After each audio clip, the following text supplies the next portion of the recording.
Story time about how I found out that my boyfriend was trying to get with another girl on Valentine's Day. Okay, there's a lot that goes into this story time, so let me break it down for you real quick. I was a sophomore and my boyfriend and I had been dating for about 4 months now. And he was a junior. Well, there was this girl that he was for some reason obsessed with in his Spanish class. She was a freshman, and I know you're probably thinking, oh, well, how did you know he was obsessed with her? Well, he would Snapchat this girl 24/7. Even his friends told me he was obsessed with her. So I talked to him and I told him I was uncomfortable with how much he was talking to this girl. And he said, oh, okay, I'm sorry, I'll block her. Now, I didn't ask him to do that, but it made me feel more confident in how he felt about me. Well, Valentine's Day comes around. And we didn't talk all day until he came to pick me up. I wished him a happy Valentine's Day and got left undelivered. So we get to the restaurants and we decide to put our phones at the end of the table so that way we would be more focused on each other. Well, he goes to the bathroom and then I see this name pop up on his phone. Like for part 2.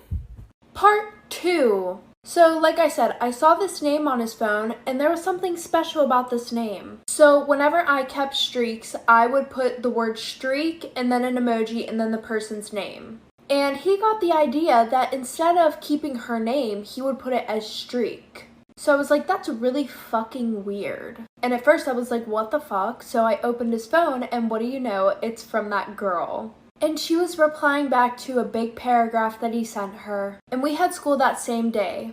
So at 6:30 in the morning, this girl got a big paragraph from my boyfriend about how she's such a beautiful, amazing girl, and that she deserves somebody who's gonna take her out and buy her flowers and stuff. And how if she wanted to go out to dinner, let him know. He took an extremely long time in the bathroom, so the waiter came to our table. So I ordered $300 worth of food for myself. So when he came back, I told him that I had to go call my mom, and I left. And he was stuck with a $400 bill. Story time about my worst trip off LSD. So one of the kids in my friend group was about to leave for Arizona. And we would always talk about how we need to trip together before he leaves. And anytime that I would trip off acid, I would go to my one plug. Well, he ran out, so we had to go to somebody else. And I've never tried this kid's stuff before. I just said, fuck it, YOLO. Which should not have been my motto at the time. But it was. So that night, we're in the car, and one of our friends is driving because he's sober, obviously. And before I put the tab on my tongue, I started to get really nervous. And I have never felt like that before I've taken acid. But I kind of just said fuck it, and I put it on my tongue. So we go pick up 2 more people that I'm not really close with. So then we make our way over to our other friend's apartment. And I'm kind of feeling it, but not really. But then as soon as we walk into that apartment, I start tripping balls.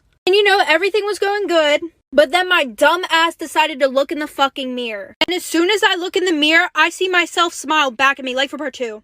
Okay, part 2. So like I said, I look in the mirror and I see myself smiling back at me. And that's whenever everything went south so quick. I sat on the bed, tried to pull myself together because I didn't want to make a fucking scene in front of everybody. But then I got caught in this fucking loop. And if you don't know what the loop is, then I'm going to tell you what it is. It's basically where you feel like you're doing the same thing over and over and over again. And then I started looking around at everybody and it looked like their faces were melting. One of my friends got up off his chair, walked to the other side of the room, and I watched him do that. But when I looked back over at the fucking chair, he was still sitting there. So I looked at my one friend that was sober, who I was actually really close with, and I think he saw the look in my eye and he was like, do you want to leave now?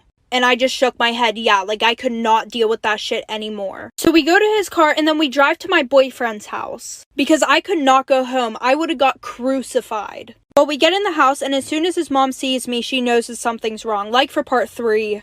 Okay, part 3. So like I said, I walked in and she knew that something was wrong with me right away. Because she was like, oh, I have a letter from your boyfriend. And usually I would run up, grab it, read it really quickly. Because I would only get like 1 letter a week. But instead I ran downstairs because her face was fucking melting. So 5 minutes later, she has to come downstairs and help me get dressed into my pajamas because I forgot how to dress myself. I didn't want to be left alone that night, so my friend stayed in the basement with me. So he went and tried to go to sleep. But he couldn't because I was watching Butterfly Effect for 8 hours straight. Like, that was the only thing that could calm me down. But I still don't even know all the freaking words to it, which is weird. Like, he would try to change the video and somehow I end up back to Butterfly Effect. And then he tried to kiss me. So he left the next morning because he had to go to work, which was at like 11 a.m. And I took this tab at 8 p.m. the day before. So I was getting texts like, where are you? You're supposed to be home now. So I had to go home and act normal in front of everybody while I'm still tripping balls. And I also got grounded for coming home late because I could not come home at the right time because I was tripping so hard. And this lasted for about 24 hours. Crazy story time about how my mom kidnapped my sister. So my mom and dad split whenever I was really young. And at this time, they were always in and out of court battling for custody over my sister and I. Well, the one day my dad drives my mom downtown to the courthouse because she didn't have a ride. And before she gets out of the car, she's like, "Can I give the girls a hug?" And my dad was like, "Yeah, go ahead." Little background information. I was more of a daddy's girl. My sister was more of a mommy's girl, which is probably the reason why she took her. I was sitting by the window, my sister was sitting in the middle seat. So she gives me a hug. Next thing I know, my sister's seatbelt was unbuckled and my mom was running across the street with her in the middle of downtown. Didn't even look for cars. So my dad got out of the car, ran over, grabbed her, picked both of them up, and walked over to the sidewalk, and my mom was screaming bloody murder. So this guy called the cops, and my dad was trying to show them custody papers because he had full custody. But the cop knew my mom, so he let her take my sister. We got her back, but I didn't see this bitch for like 4 months. Toxic best friend story time. So I had an off and on friendship with this one girl. In my freshman year, we became friends again. And she had this boyfriend named Nicholas. And they literally fought 24/7. And every time she would fight, she would be like, "Can you please fix this for me?" So she would have me add him on Snapchat, fix it, and then block him. And guys, this literally was happening like 5 times a week.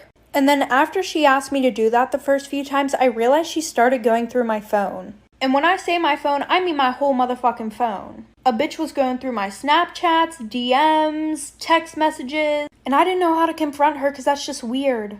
So the one day I was getting ready at her house because we were about to go out, and she was like, "I'm grounded, can I use your phone real quick?" And I was like, "Yeah, just let me Snapchat this last person back." And she goes, "No," and rips the phone out of my hand. And she starts going through my Snapchat right in front of me. And I had a streak with this kid named Nick. She goes up to me and says, "What the fuck is this?" Like for part 2. Story time. Everybody's saying that I cheated on my ex-boyfriend, but I want your guys' opinion. So a little background information. I was a college student, and I had been with this guy who we're going to call Jacob for about 6 months. Towards the end of his and I's relationship, stuff just started to get really boring, and every day I would get the ick from him. Now, at this time also, I had gotten a new job.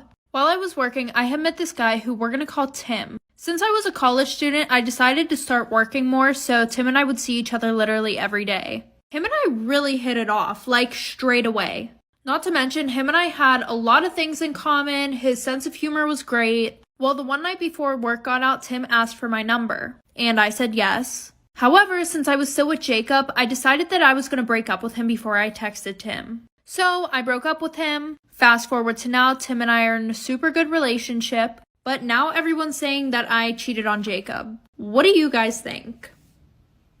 Story time about how I got my ex-toxic best friend jumped. So a little background information. I was 16 and a sophomore in high school. And like any of these toxic best friend story times, she was super jealous of me for literally no reason. She would literally try to be better than me in everything. Like when I did a sport or a club, she would join immediately right after. And it wasn't "Oh, I'm going to join my best friend." No, it was, "I'm going to join so that way I can show her that I'm better than her." For example, in 6th grade, I was captain on the volleyball team, and she decided that she was going to try out her sophomore year. She played it off as if she just wanted to try it out, but then I got announced captain, and she was pissed off when she heard that. She literally blocked me on everything. And she came from a super wealthy family, so she was used to getting whatever she wanted. And my whole friend group would literally tell me, "You need to stop being friends with her. She's toxic. She's this, she's that." The only thing that stopped me from being friends with her was the blackmail. Like for part 2 about how I got my toxic ex-best friend jumped.